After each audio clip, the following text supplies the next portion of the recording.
Mesdames, Messieurs, bonjour. J'ai pour habitude de faire une rando une ou deux fois par mois, une quinzaine de kilomètres, entre 15 et 20. Ce matin, comme je ne travaille pas, c'est le week-end, j'ai préparé mon sac à dos, mes habits adaptés pour la rando et j'ai tracé. J'ai commencé à faire une petite rando dans les bois à côté. Je suis dans l'Isère, dans le 38. C'est un endroit magnifique, un département franchement il y a plein de coins à faire des belles randos. Et vers midi, donc j'avais faim. Et comme d'habitude, quand on fait la rando, on s'assoit quelque part dans un endroit agréable et on mange. Et là, j'ai vu une petite colline qui donne sur le Rhône. Et donc j'ai choisi cet endroit pour manger. Et donc j'ai commencé à manger. Et à côté de moi, il y a quelque chose qui m'a interpellé. Il y avait une pierre avec des inscriptions, le nom de quelqu'un, et c'était noté qu'il a vécu 3 ans et 2 mois. C'est triste de voir un enfant qui est mort assez tôt dans la vie. J'ai continué à manger et juste à 2 mètres à côté, il y avait une autre pierre avec une inscription pareille. Telle personne a vécu 5 ans, 2 mois, 3 jours. Je me suis mis debout, j'ai commencé à regarder partout. C'était pas une pierre normale, c'était une pierre tombale.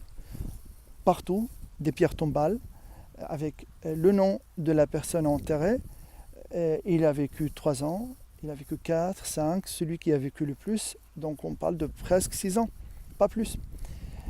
Et là j'ai pensé, quelle maladie a pu passer par cet endroit, par ce village, quelle malédiction pour que les enfants meurent si tôt dans la vie. C'est triste, franchement, c'est dommage. Ça m'a fait penser à quelques pays comme la Syrie, l'Irak, où il y a des enfants qui meurent tous les jours sous les bombardements, à cause de la guerre, des caprices de quelques dictateurs. J'ai pris mes affaires, j'ai continué à marcher, parce que j'avais plus faim, franchement, vu là où j'étais, j'avais plus faim. En passant par le village qui est juste derrière moi, donc d'ailleurs la colline, le cimetière, il est juste derrière. Donc j'ai vu deux messieurs, des vieux, qui étaient en train de boire un café sur une terrasse d'un bar. Et là, donc, je me suis adressé à ces deux personnes, à ces deux messieurs, me demandant qu'est-ce qui a pu passer dans ce village pour avoir un cimetière spécial pour les enfants. Qu'est-ce qui s'est passé? Est-ce qu'il y a-t-il une maladie, ou il y a eu une maladie qui est passée par là, ou une malédiction, une guerre?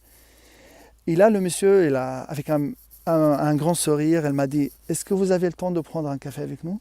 J'ai dit, bah, avec plaisir. Donc il m'a payé un café, il m'a expliqué ce qui s'est passé dans ce village, ou ce qui se passe toujours jusqu'à maintenant. Il m'a dit, les traditions dans ce village, quand un enfant a 5 ans, il va à l'école, il a pour la rentrée scolaire, on lui donne un cahier comme celui-là. Donc il a sorti un petit cahier de sa poche. Il m'a dit, vous voyez ce cahier. Et dans ce cahier-là, on va écrire tout ce qui se passe dans notre vie de bonheur. Et juste à côté, combien de temps a duré ce bonheur. La rentrée scolaire, j'ai été content 1 jour, 2 jours, 1 mois, plus. Je note juste en face. Et mon premier anniversaire, après la rentrée scolaire, bien entendu. Les cadeaux de Noël, le moment de, je sais pas, la rentrée, si mon père il est à l'étranger, il revient de voyage, ça c'est un bonheur pour moi, retrouver mon père, voir les cadeaux qu'il va m'amener. Quand une personne termine son bac, donc ça c'est un moment de bonheur. Sa première chérie ou son premier chéri, si c'est une fille, le cas échéant. Combien de moments ça a duré ce bonheur? Aller à l'université, avoir son diplôme, terminer ses études, avoir son travail, se marier, avoir des enfants. Tout ça, ce sont des moments de bonheur dans la vie. Et on le note. Et juste à côté, combien de temps ça a duré? Et à la fin de sa vie, cette personne va être enterrée dans ce cimetière que vous voyez. et on prend son cahier, on calcule, on additionne tous les moments de bonheur, de vrai bonheur qu'il a passé dans sa vie, et c'est ça, sa vie. Donc pour cela, vous avez vu des pierres tombales avec l'inscription de il a vécu 3 ans, 4 ans, 5 ans, 6 ans. Et c'est ce qui compte dans notre vie, le bonheur. Ça m'a fait réfléchir. Il y a des pays comme Finlande, les pays nordiques en général.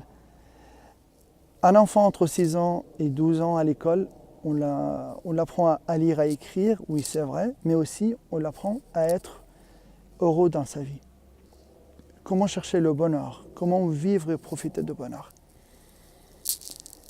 J'ai pensé aussi à des pays, soit en Afrique, en Amérique du Sud, dans quelques pays arabes, là où il y a des guerres, des caprices de quelques dictateurs, des caprices des fabricants d'armes qui cherchent à fabriquer, à chercher des guerres partout pour pouvoir vendre les armes. Et les enfants, donc j'ai pensé, est-ce que si je donne un cahier comme celui-là à un enfant palestinien qui ça fait 70 ans qu'ils sont sous l'occupation, ou un enfant syrien, ou irakien, ou libyen, ou du Yémen, n'importe d'où, est-ce qu'il est capable de remplir ne serait-ce qu'une seule page de bonheur dans ce cahier-là? Je ne crois pas. Je ne crois pas. J'espère qu'un jour, ces enfants puissent, soit dans les pays arabes, en Afrique, en Amérique du Sud, en Asie, là où il y a des guerres et des malheurs, j'espère qu'un jour, qu'ils puissent remplir ne serait-ce qu'une seule page, ou même beaucoup plus, des pages de bonheur. Ça reste un souhait pour le moment. Inch'Allah, comme on dit ailleurs. Bonne journée.